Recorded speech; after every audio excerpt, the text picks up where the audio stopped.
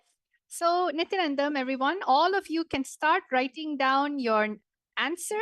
Just whatever the third eye has shown you, the name of the coin, the origins of the coin, what country was it from, and when was the year it was used. Um, Anything in your third eye, sometimes maybe it comes in the form of a scene, an image. You can also start describing that in any way, whatever it is, just be integrated to what the third eye is showing you, because all of this manifests from the space of oneness, where you yourself understand knowledge, you yourself are in everything, and everything just comes to you when you decide to connect to the source of oneness. So, everyone, we're going to give you a time to quickly write down your answer before telling it.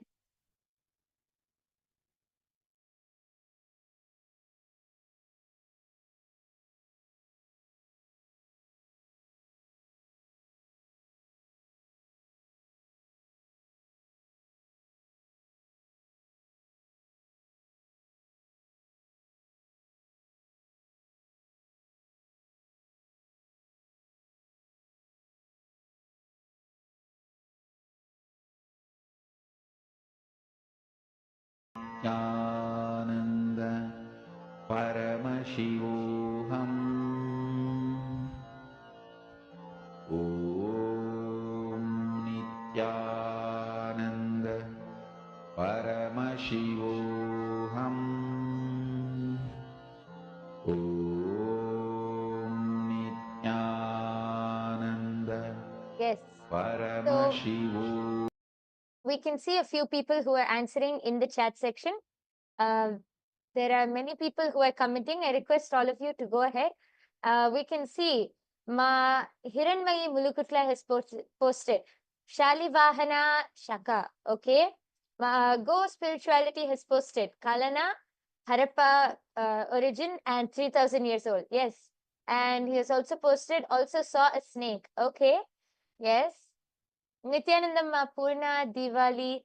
I request all of the people who are in the chat section, please go ahead, post your answers, and we are soon going to be revealing the answer. I request all of you to start posting your answers. Anyone else has anything to post? Okay. So now we are going to be revealing the answer. This coin, the name of this coin is the copper square unit elephant type. So actually it is made of copper. It is the elephant type coin. And the origin of this coin is from the Sangam Pandyas in India. This is, again, I'll repeat, the origin of this coin is from the Sangam Pandyas, India. And the year this was used is 300 BCE to 300 CE. So I'll repeat the answer one more time. As you can see in the screen in front of you, this is a copper coin, elephant type. The origin is from the Sangam Pandya civilization in India, and the year it was used in 300 BCE to 300 CE. So actually, ghost spirituality, someone has posted, also saw a snake. Actually, you were able to see that it was related to animals. So here it is, the answer is elephant actually, but you were able to see that it is related to animals. And that is very good. You have manifested one part of it. See, this whole power of Sarvanyatva is exploring that space of oneness and being able to explore and download that knowledge. So a big round of applause for all of you who are able to manifest this round. And I request all of you to take a few moments. You can go to the URL which is projected below, and I request all of you to click on that URL and post your answers over there. You can go to tinyurl.com//Kailasa PM. And you can post your answers there and your experience about your power manifestation. Yes. So actually, there is many people who want to manifest these extraordinary Shaktis. Many of you might be wondering, how can I manifest these Shaktis? Or how can, if you have some friends or family who are wondering, let me tell you the secret.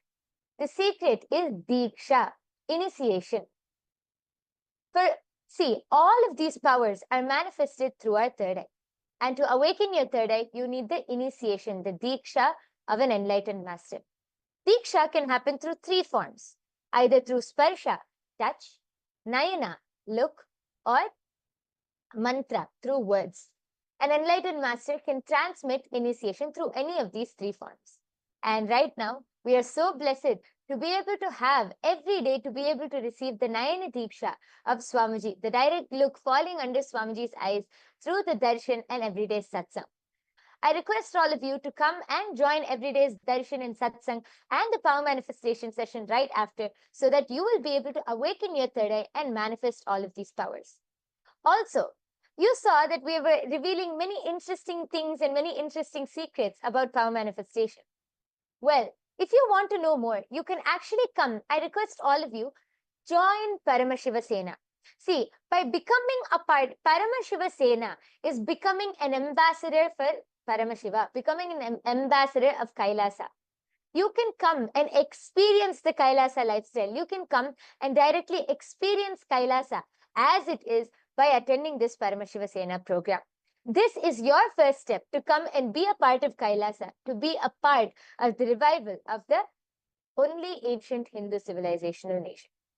And with this, we come to the conclusion of this power manifestation session. Just before that, I would like to address one question.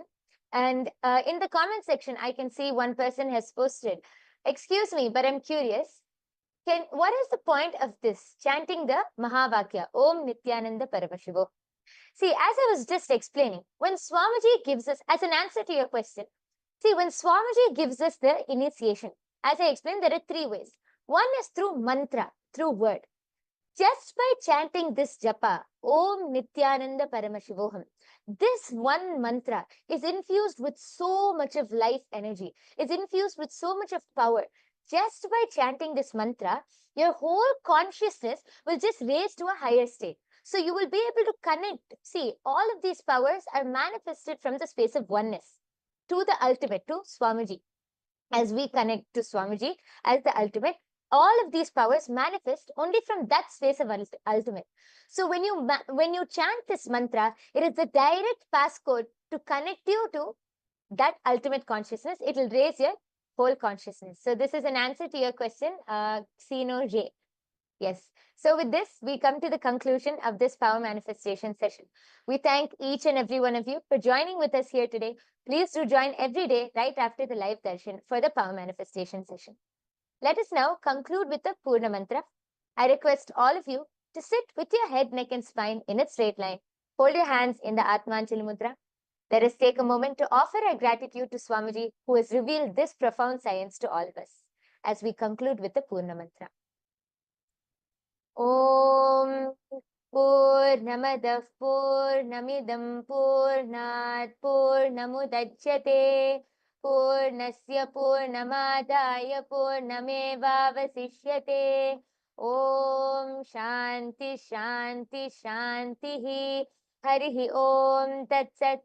Sarvam Bhagavad Shri Nityananda Paramashiva Padukarpanamastu. Om Nityanandam. Thank you, everyone. Nityanandam.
श्रीकैलासोन्नतद्वादशान्तश्यामलापीठारूढ श्रीमीनाक्षिसुन्दरेश्वरा भिन्नस्वरूप परशिवपुत्ररत्न Kumar गुरुमण्यतुल्यावतार श्रीपार्वतीस्तन्यपानलब्धदिव्यज्ञान विश्रुतसकलनिगमागमसारभूतद्राविडवेदप्रवक्त्रे श्रीमत्परमशिवकरुणासमधिगतमुक्तामयचतुरश्रयान् गीयमानछत्रचामर श्रीचिह्नकाहलादिसमस्तबिरदावल्यलङ्कृत ज्ञानविज्ञानचक्रवर्ती सर्वजनसङ्घसद्यो निर्वाणदीक्षाव्ययापवर्गवर्ष विश्राण Jimuta परमतकलभकेसरी शैवसिद्धान्तस्थापनाचार्य श्रीराजाधिराजपाण्ड्यमहाराज गुरु क्षपणशाक्यादिमहान्धकारनिवारणज्ञानभानु वीक्षणानर्हार्हध्वजोच्छेदनपूर्वक श्रीमद्वृषभध्वजस्थापक शैवसमयकर्त्रे सर्वज्ञपीठारूढ श्रीजगद्गुरु श्रीज्ञानसम्बन्धदेशिकस्वामि वागीशसुन्दरमाणिक्यवाचकस्वामिनाम् अवतारभूत श्रीज्ञानसम्बन्धस्वामि पुनरुद्धृत श्यामलापीठ सर्वज्ञपीठ त्रिनवत्युत्तरद्विशततम गुरुमहासन्निधान अरुणगिरियोगीश्वर परम्परागत अरुणाचल सर्वज्ञपीठ गुरुमहासन्निधान कैलास परम्परागत काञ्ची कैलास सर्वज्ञपीठ त्रयस्त्रिंशदुत्तरद्विशततम गुरुमहासन्निधान नित्योत्सव नित्यमङ्गल नित्यकल्याण नित्यरजित कैलास परम्परागत आदिकैलास नित्यानन्दपीठ महासंस्थान महासिंहासन पीठकर्तः साक्षात् श्रीपरमशिव समुद्भूत कैलास परम्परागत वैवस्वतमनु इक्ष्वाकु हरिश्चन्द्र भगीरथ श्रीरामचन्द्र शूरसेन इत्यादि अनवच्छिन्न सार्वभौम चक्रवर्ति परम्परागत चतुष्षष्टि योगिनी मण्डित चतुष्षष्टि सम्प्रदाय प्रवर्तक मनुधर्म शासन सूर्यवंश प्राप्त सर्वज्ञपीठ सुरांगी साम्राज्य मूर्धाभिषिक्त चूडामणे साक्षात् श्री परमशिव समुद्भूत कपिल महागुरु पुनरुद्धृत महानिर्वाणि पीठ अष्टोत्तर सहस्र श्री महामण्डलेश्वर साक्षात् श्री परमशिव सिंहासनाभिषिक्त समस्त गणनायक श्री महागणपति समारंभ अनवच्छिन्न पीठाधीश्वर गुरु परंपरा प्राप्त अटल पीठ अष्टोत्तर सहस्र श्री अटल पीठाधीश्वर धर्म मुक्ति स्वर्गपुर स्वर्ण पीठ त्रयोविंश गुरु महासन्निधान कैलास परम्परागत आदिपीठ सर्वज्ञ पीठ जगद्गुरो श्री कैलास पुनरुद्धारक श्री कैलास परमाचार्य श्रीमत्परमहंस परिव्राजकाचार्य वर्य सच्चिदानंद प्रणव स्वरूप श्रोत्रिय ब्रह्मनिष्ठ श्रीमज्जगद्गुरु श्रील श्री भगवत् श्री नित्यानंद परमशिव श्री ज्ञान संबंध देशिक परमाचार्य स्वामिन् अत्रागत्य परिपाल्य च अस्मान् विज्ञानवितरणेन विजयी भव जय जय